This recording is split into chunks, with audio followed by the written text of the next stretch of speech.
अंदाज नया, माध्यम नया, पॉलिटिक्स वाला। आओ राजनीति करें। नमस्कार, पॉलिटिक्स वाला पीएम टाइम में एक बार फिर आपका स्वागत है। मैं पंकज मुकाती। बांग्लादेश में तख्ता पलट के बाद नई सरकार बनने की तैयारी चल रही है, पर एक बात सबके जहन में है कि पूर्व प्रधानमंत्री शेख हसीना का अब क्या होगा। वे इस समय भारत में हैं। क्या वे भारत में ही अपना बचा हुआ निर्वासित जीवन गुजारेंगी या किसी और देश में शरण लेगी? इस बात को लेकर अलग अलग विश्लेषण है, अलग अलग बातें हैं। लगभग एक सप्ताह बीत चुका है। पहले ये कहा जा रहा था जब शेख हसीना बांग्लादेश से निकली थी कि वे भारत में कुछ घंटे रहेंगी और फिर ब्रिटेन में शरण ले लेंगी, लेकिन उनके बेटे ने स्पष्ट तौर से कहा है कि मेरी मां ने किसी भी देश में शरण नहीं मांगी है। इसके बाद उनके बेटे का एक और बयान आज आया है जिसमें उन्होंने प्रधानमंत्री नरेंद्र मोदी को उनकी मां यानी शेख हसीना की जिंदगी बचाने के लिए शुक्रिया अदा किया है।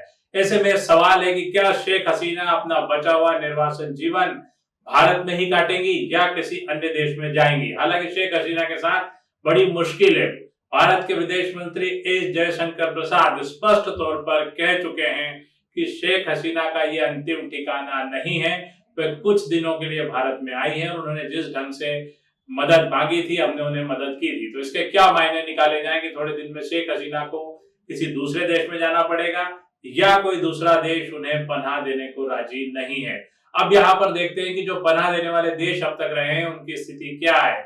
मुख्य तौर पर यूनाइटेड किंगडम यानी कि ब्रिटेन में ऐसे निर्वासन लोग काटते रहे हैं, उन्हें पनाह मिलती रही है। दूसरा ऐसा देश महाशक्ति अमेरिका रहा है और तीसरे सऊदी अरब में भी कुछ मतलब ये मानिए इस्लामिक कंट्री के नेता अपना निर्वासन काटते रहे हैं। पर क्या शेख हसीना इन तीनों देश में जा पाएंगी या नहीं जा पाएंगी, या उन्हें इंडिया में ही अपना टाइम बिताना पड़ेगा? एक बार इंदिरा गांधी के जमाने में भी शेख हसीना 4 से 5 साल का समय भारत में काट चुकी है। अब समझते हैं कि पश्चिमी देशों में क्या सीन है शेख हसीना को लेकर। राजनीतिक विश्लेषकों का यह कहना है कि पश्चिमी देश आमतौर पर पनाह दे देते हैं किसी तख्ता पलट के बाद किसी भी बड़े नेता को, पर शेख हसीना के मामले में अमेरिका किसी तरह की कोई मुसीबत नहीं लेना चाहता।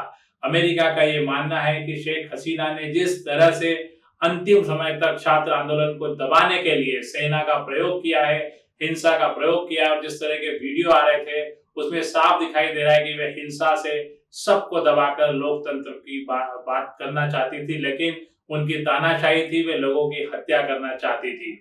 ऐसे में अमेरिका उन्हें पनाह नहीं देगा। दूसरी सबसे बड़ी बात, कई बांग्लादेशी लोग अमेरिका में रहते हैं और वे छात्र आंदोलन के समर्थन में और शेख हसीना के खिलाफ थे। ऐसे में अमेरिका अपने यहाँ किसी तरह की कोई मुसीबत नहीं चाहता।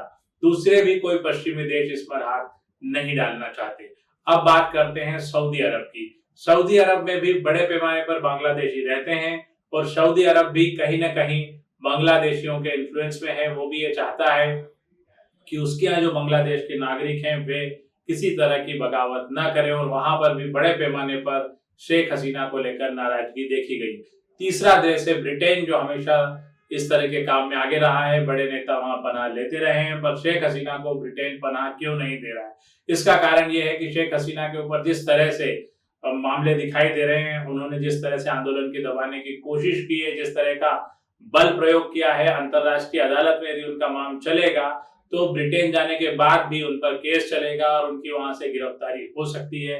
ऐसे में ब्रिटेन भी शेख हसीना को अपने यहाँ पनाह देने से बचना चाहता है। ऐसे में शेख हसीना भारत आ चुकी हैं और कितने समय तक भारत में रहेगी, भारत सरकार का उनको लेकर क्या रुख रहेगा, क्या 15 साल की प्रधानमंत्री को किसी देश में पनाह नहीं मिलेगी? ऐसे कई सवाल यहाँ पर मौजूद हैं। अब हम देखेंगे कि पिछले कुछ दिनों में अगर हम केवल इस्लामिक कंट्रीज में देखें, यानी कि पाकिस्तान में नवाज शरीफ को वहां की सरकार ने फांसी की सजा देने तक के बारे में फैसला ले लिया था, लेकिन उसी वक्त अमेरिका के राष्ट्रपति रहे बिल क्लिंटन और सऊदी अरब के शेख के बीच बातचीत हुई और नवाज शरीफ को पनाह मिल गई थी सऊदी अरब में। लेकिन शेख हसीना के साथ ऐसा नहीं हो रहा है, क्योंकि उनके साथ न तो अमेरिका है, न ब्रिटेन है, न ही फ्रांस है और न ही सऊदी अरब का उनको साथ है। ऐसे में उनके पास सिर्फ और सिर्फ पनाह के लिए एक जगह बचती है, हिंदुस्तान। अब देखना होगा वो कितने दिनों तक हिंदुस्तान में रह पाती है और हिंदुस्तान सरकार का अगला रूप क्या होगा। आज के लिए इतना ही, अगली बार फिर एक नए विषय के साथ आपसे रूबरू होंगे। धन्यवाद, शुक्रिया। हमारे चैनल को लाइक और सब्सक्राइब करना ना भूलें।